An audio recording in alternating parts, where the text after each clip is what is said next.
Hi guys, it's Kirsty. Today's video is about exposures for our OCD recovery. So in the video I'm going to be talking about how it can be helpful to approach exposures, so kind of our attitudes to take whilst doing exposures that can be more helpful for us.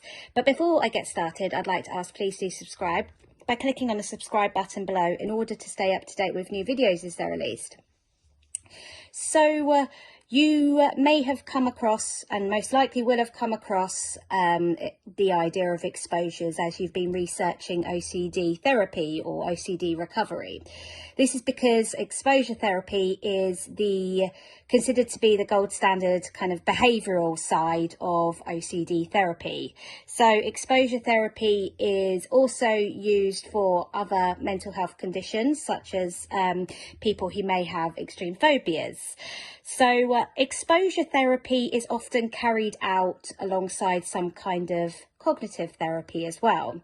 The type of cognitive therapy may vary slightly dependent on who you're working with or what book you're working with at the time, but it quite often generally would involve looking at certain beliefs that we may be holding that are keeping our themes locked on, and also education about OCD as well.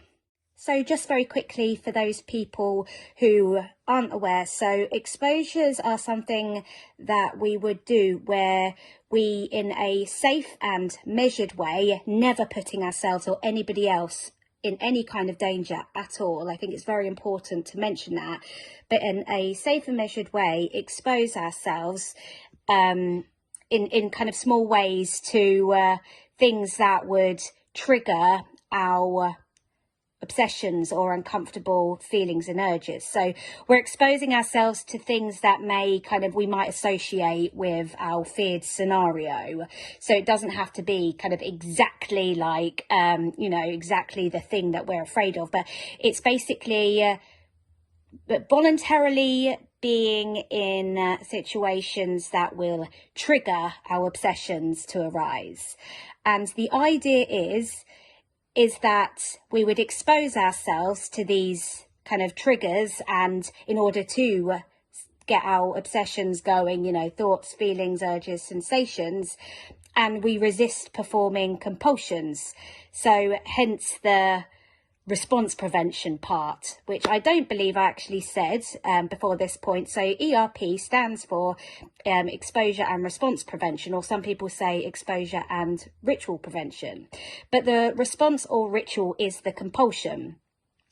So this is basically, we want to put ourselves in a scenario, or we do something, or we don't avoid something, where we voluntarily bring on the obsessions that we've been trying to avoid and get rid of.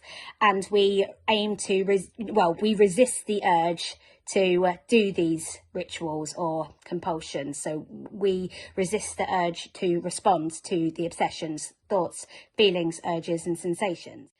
So from my back in my obsessive researching days about OCD and OCD therapy, I learned that there were kind of some different schools of thought in terms of why exposure therapy is helpful. But I think that the main thing that we want to be doing is showing our brains that the things that we're avoiding being around, or that we're terrified of, aren't as terrifying as we originally thought. So if you're working on unconditional self, life and other acceptance, and therefore working on your irrational beliefs and changing them into rational beliefs, we are working on bringing our fear down. And to bring the fear down, we will be working on bringing down our levels of awfulizing. So we'll be sort of working on how we're changing our belief to see that something isn't awful and that we can stand it. So the exposure side of that would be the behavioural side that backs up these new beliefs, that, it feels like I'm taking a risk when I do these things, because, if I put myself in front of a trigger that brings on these urges, that feels like a risk because the urges feel dangerous to me.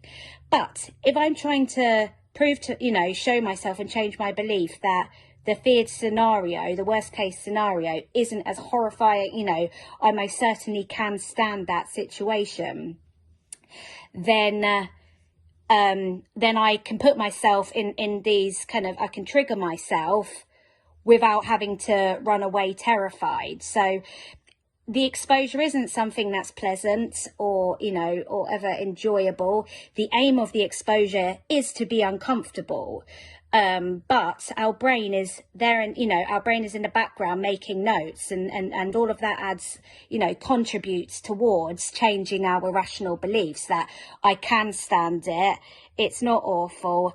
And of course there is, perhaps the element of your brain is maybe it's taking notes thinking, okay, well, maybe that thing isn't quite as likely as we thought, because obviously OCD feels incredibly real, and it feels very, the obsessions that come up that we're, the scenarios that we're afraid of don't even feel like they're 50-50. They feel completely real, which is why we get so stuck on it. But it might be that when we put ourselves in these situations and we trigger these this uncomfortable feelings, maybe our brains are in the background also taking notes that maybe the feared scenario isn't quite as likely as it seems in the moment. So there's lots of benefits to doing exposures alongside our cognitive work, and the behavioural side of of the work that we do can help us to back up the new rational beliefs.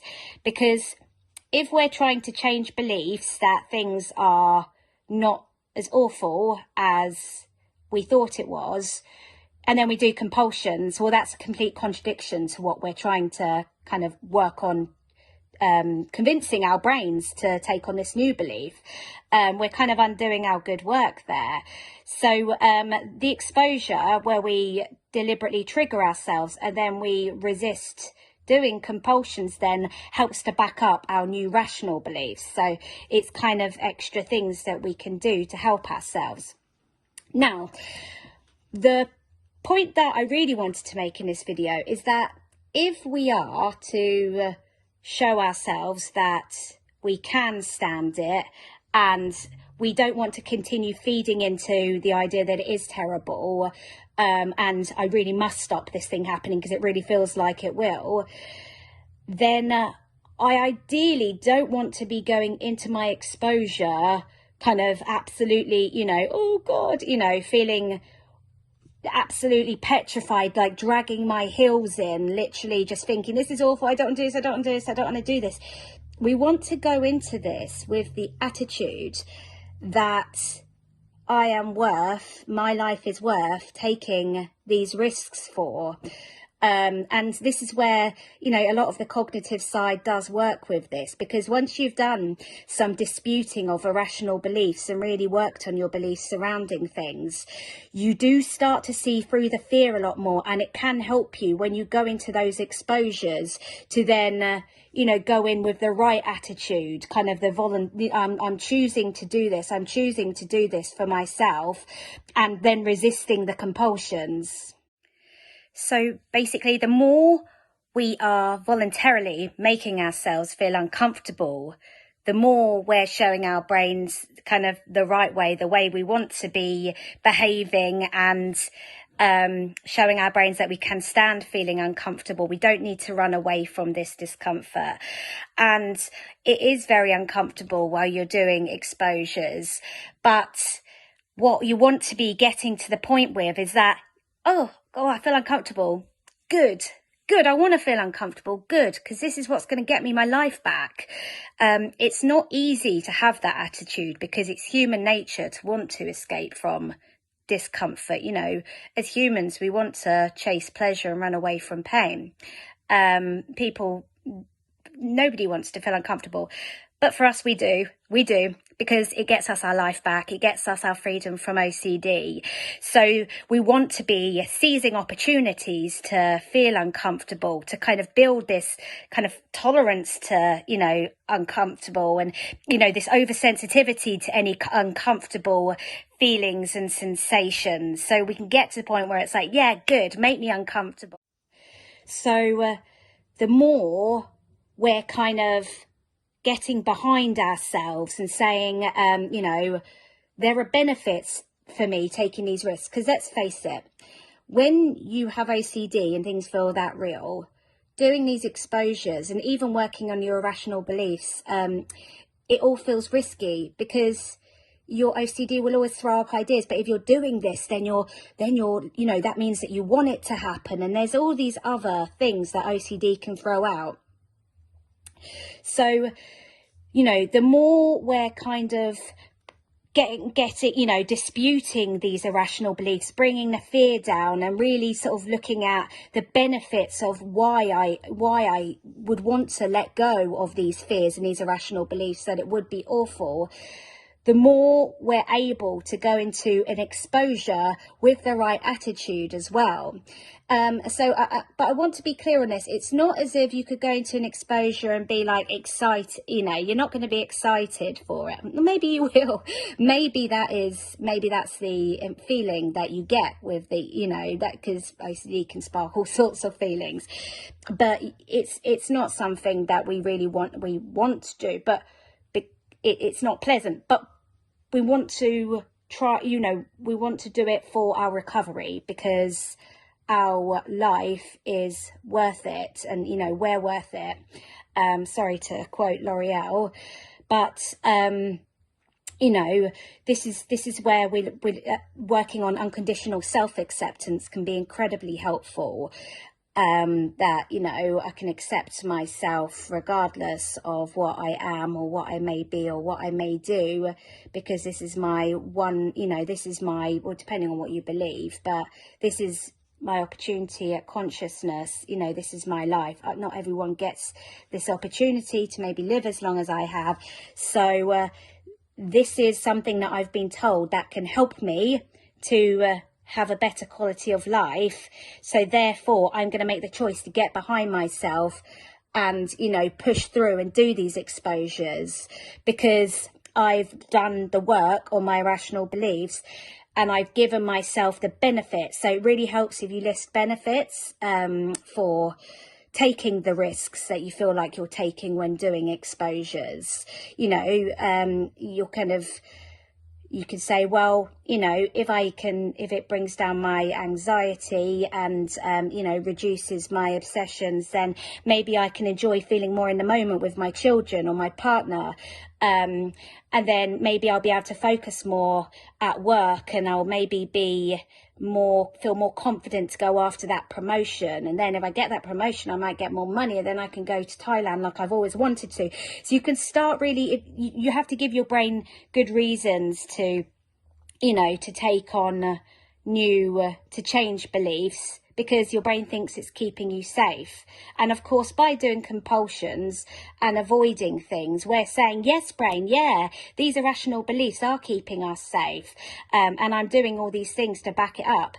And then once we change, you know, want to work on these new rational beliefs, and we, you know, want to give ourselves, you know, we've got to start showing our brain that why it's worthwhile to change these rational beliefs, why we are going to take certain risks, or it feels like we're taking certain risks. And I will once again repeat that when I say taking risks, exposures are never really taking, you know, they are always safe. Exposures for OCD recovery are always safe, and I recommend discussing exposures with your therapist or OCD coach as well, for advice about how to go about it. So, you know, doing these exposures then will kind of, they'll help us, as I said, to back up our new rational beliefs that, you know, I don't need to be avoiding to stay safe. You know, this is not helping me stay safe doing these compulsion, this avoidance anymore. In fact, I say anymore, it never did help keep me safe. you know, because then you can consider the things that you've kind of missed out on or perhaps lost because of the compulsions or the avoidance as well. So this also helps to you know, helps for your brain to take on the new rational beliefs that can then help you also take on the right approach to doing your exposures. So I hope this video has been helpful. It's been, I suppose, more of a focus on, you know, exposures to support your cognitive therapy. And the main tip here is the attitude that you want to take to the exposure. It's, you know, I'm choosing to do this for me, not, oh, I'm doing this because my therapist says I have to do this, or so-and-so says and I don't want to do it because it's scary. It's, you know, the attitude's that I want to do it for me.